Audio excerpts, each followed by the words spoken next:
Hi, I'm Nicholas Wallwork, globally published author of Investing in International Real Estate for Dummies. It's available on Amazon. Go and grab it. Loads of amazing property content, lots of strategies. Talk about JVs, lease options, HMOs, commercial to resi developments, finance options, tons of stuff in there.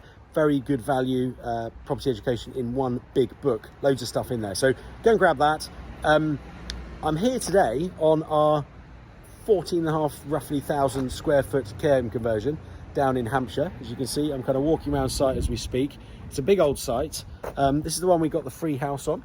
As you can see, I'm in there. We've just done a video on that. If you're interested in property investment, development, refurbishment, HMOs, commercial to resi conversions, if you'd like to get into any of those, I also do mentorship programs. So look me up in the link below, nicholaswallwork.com/mentorship, and I can show you how to do some of this stuff. What I want to do today is a kind of a site overview where we've got to on this site, right from sourcing it, right through to developing it, the planning process. I'm going to try and cover all of that in about a 10-minute video. It might be longer, so don't quote me on that at the end of this. But I've got my film crew here. We're going to jump on. Hi chaps, let's jump on and get going on the tour of this site. Now, we've seen update videos.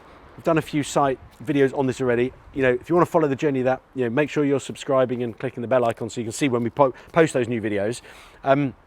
But I wanted to just, you know, one of our viewers, thank you for this, said, you know, it would be great to see a sort of overview of the whole deal, how you source it, how you find them, how you lay them out, what the planning process is, what the finance process is, and what you're kind of chopping it up into at the end, and what your exit is. And also, you know, in relation to all the numbers really. So numbers will be a little bit difficult on here because it's going to be subject to planning, and it'll be subject to the rent levels we achieve, which there's a range that we're looking to achieve.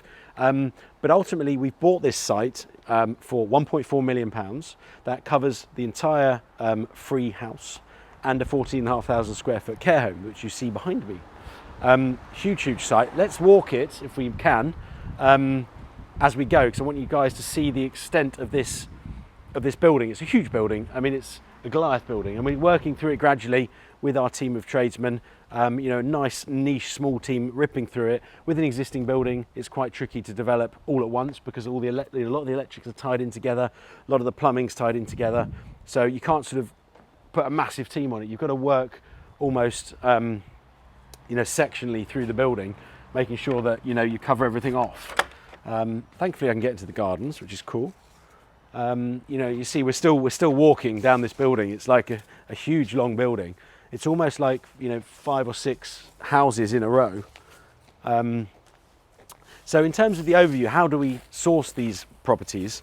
I've been investing and developing in property for 20 years.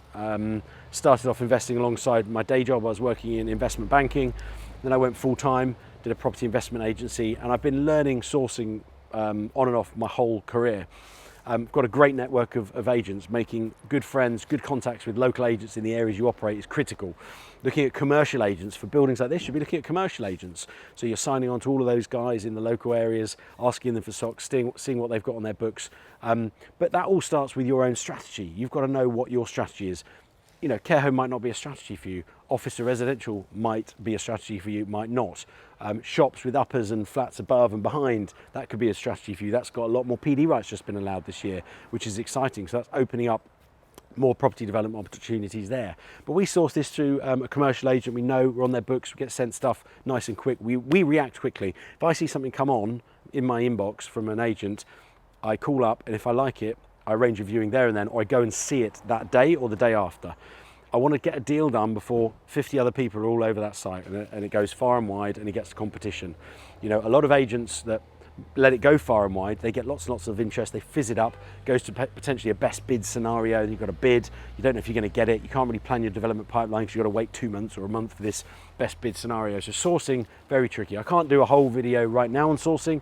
I've done some in the past. I'll do some more sourcing videos as a separate topic, but we got this through an agent, came and acted quickly, got it under offer, and we want to convert it into cluster flats under a sui generis use. So think of like a sui generis HMO, but we're going to chop up the building, put doors in certain areas, and then create little cluster flats. So essentially a block of flats.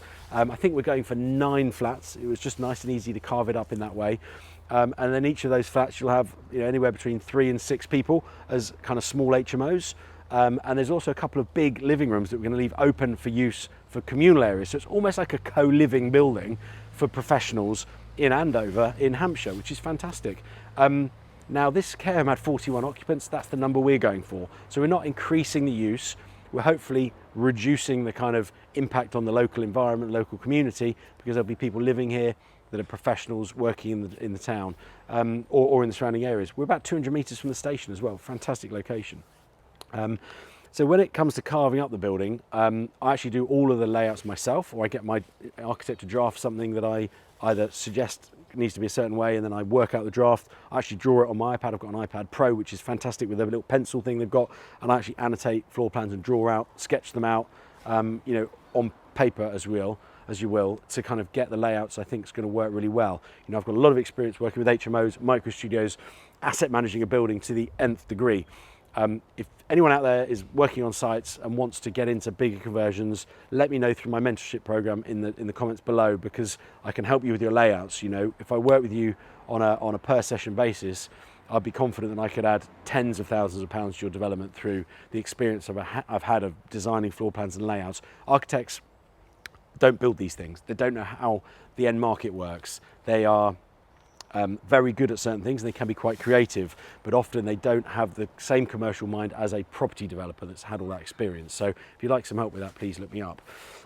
In terms of so the layout, so I've laid this out in ensuring that we stick to 41 bedrooms, ensuring that all of those smaller HMOs, if you will, in the cluster flats, has a kitchen and a living room. And we've got not going above 6 people for any one of those flats. So we're not then going past the C4 use for any one of those flats. Ultimately, the whole building will be a sui generis use. We hope they go for that. The reason we hope they go for that, because if I went for, 9 flats, did I just say 14 flats? 9 flats, we would have to, from building control, when we come to build it, we're going to have to put soundproofing and different fireproofing methods and much higher state of build quality to make them separate in terms of livable. In terms of the electrics would all have to be per flat.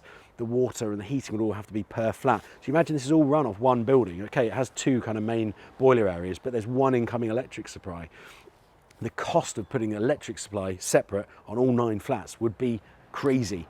You know, instead of a £500,000 refurb job on this, we'd be talking a £1.5 million build to get that, you know, or something to that effect, you know, to get those 9 flats separated, ready as 9 separate, sellable, independent flats. So our choice of going the sui generis cluster flat co-living route is because this site probably wouldn't be viable, certainly much less profitable if we had to do the build cost of actual separate saleable flats. Separate saleable flats, the GDV on the bricks and mortar value of those probably wouldn't stack up for us building and spending all that money on it. 9 flats in the area here, it's a reasonably low value area compared to London or some other areas in the Thames Valley like Reading, etc. Lower value areas, so those flats wouldn't be worth as much. It's worth far more as a sui generis co-living building with an income based on the investment valuation calculated by the rent you get from all of those 41 tenants. That, in our view, is the only viable way of developing this building. It's our model, it's what we do. We hope the council are on board with it. You might be seeing a further update video in 6 months where I'm crying my eyes out and we haven't got that, but I hope not. All of our consultants and all the work we've done over the last 3 months to prepare for this application, and we're doing a pre-application on it as well, I might add, beforehand, to make sure we get the council on board, engaged in the process, get what we want out of it. And again, that's an important note. We're doing a pre-app. We've done a pre-app already before we bought it, just to check their attitude to converting it, and they were reasonably positive. We're now doing a pre-app on our exact scheme with all the reports needed, highway surveys, arboriculturalists, sound acoustics. Ultimately, all of those consultants backed up reports all saying, yeah, this works. This works as a co-living, cluster flat layout, and will not be more harmful than the existing care home was on the environment, on the nitrate neutrality, which is like the water going back into the sewage. Does it disrupt the sewage? Will it cope with the sewage use in this area? Are the services enough? All that kind of stuff we've done to prepare for this pre-app. So that the council are going to see this pre-app extremely well prepared and go, wow, these guys know what they're doing. They're really spending some money. They're really engaged in making a really nice building here that will suit the community and provide good quality accommodation at an affordable price. That's what we are all about at Redbrick.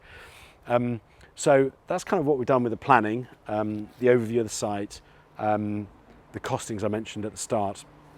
In terms of our exit options, this building will be sold. If we decide to sell it, we might keep it. We keep 2/3 of what we do is we primarily build to rent developers. If we can refinance out of this and get all our money back, we'll be keeping it. If we get a great offer for sale, we'll sell it. You know, everything's for sale in property at the right price, in my view, in my world. So this would be sold as a whole building based on the income. It would probably go to a fund. We've sold previous buildings to a Swedish fund. You know, various high net worth individuals might be interested in this kind of stuff. It could be fully managed. We can actually fully manage it for the buyer as well. So buyers coming in, we're providing that extra level of service and packaging. We're packaging the deal to make it easy for someone to buy. So that's our exit option, selling this whole building. We're first going to sell off the house, bring in 550 to 600k on the house. That contributes to the overall cost on this, which increases our profit. So it's a phased approach. Do the house, and then we're phasing these flats in terms of the build and getting rent in gradually in kind of blocks of 5 or 6 tenants. So yeah, that's kind of the overview on that. I think I've kind of covered the deal from start to finish. If I haven't, in the comments, let me know, and I can reply and answer some of your questions in the comments. So I hope that was kind of useful in terms of the approach that I've taken in terms of sourcing this site right through to the exit and the possible saleability of it, how we've chopped up the flats, some of the planning concerns, some of the approaches and strategies we've approached towards both laying out and developing the site and working with the planners to engage and try and ensure that we get a viable option for delivering this site, quality accommodation at an affordable price. That is our mission. So I hope you've enjoyed this video. I'm looking forward to chatting to you in the comments. If you'd like to be mentored and would like some help with your own sites or get into some of these larger sites, look me up at nicholaswallwork.com/mentorship. We've also got some courses out there coming soon. If they're not already listed under this video, they will be shortly. So look out for those of you who are really getting into property. Getting some fundamental courses under your belt will be viable, you know, really vital in your journey, getting your education up. You know, it's like going to university. You know, you can't become a brain surgeon by just sort of looking up on the internet and reading a couple of books. You've got to do some proper education. Property is no different. Choose your educator wisely, look into their track record and what they do, and work with someone you think you could work with, someone you like and you can get on with. But yeah, hoping to hear from you soon in the comments. Hope you've enjoyed this video, and I'll see you on another video very soon. Take care. Goodbye.